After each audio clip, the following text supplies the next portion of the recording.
জাতীয় দলের মতো আবাহনীর জার্সিতেও ধারাবাহিক পেসার শরীফুল ইসলাম দলের অটোমেটিক চয়েস হয়েও নজরটা নিচেই রেখেছেন এই বোলার। কথা বলেছেন বিশ্বকাপ ভাবনা ও সতীর্থদের নিয়ে।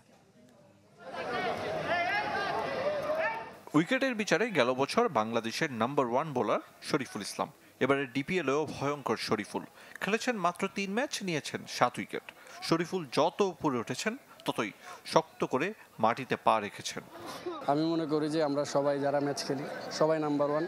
আমাদের কাজই হলো যেখানে খেলবো ভালো কিছু করা। অনেক সময় হয় না, বাট আমরা চেষ্টা করি ভালো খেলার জন্য।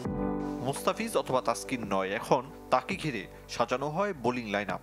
বিশ্বকাপ অথবা সিরিজে সাফল্য পেতে তার উপর চাপও বেশি। নিজের উপর যেমন ভরসা আছে তেমনই বিশ্বাস আছে সতীর্থ বোলারদের উপর। পেস ইউনিটটা খুব ভালো, এখন আমরা ভালো শেপে আছি সবাই, শুধু আমি না, প্রতিটা পেস বোলারই শেপে আছে। সো এই শেপটা ধরে রাখার জন্য ইনশাল্লাহ আমরা চেষ্টা করবো ওয়ার্ল্ড কাপে যাতে সেম পারফরমেন্সটা হয়। টি-20 বিশ্বকাপে কঠিন গ্রুপে বাংলাদেশ। শ্রীলঙ্কা, নেদারল্যান্ডস, দক্ষিণ আফ্রিকাকে টপকে সুপার 4-এ জায়গা করে নিতে হবে। কতটা আশাবাদী শরীফুল? প্রেশার বলতে কিছু না, এখানে হয়তো সবার চাওয়াটা বেশি। সবাই তো চায় যে ভালো কিছু করতে, সেই ক্ষেত্রে আমরাও চাবো যে হয়তো ভালো কিছু করতে। আল্লাহ যদি সহায় থাকে তো ভালো হবে ইনশাল্লাহ।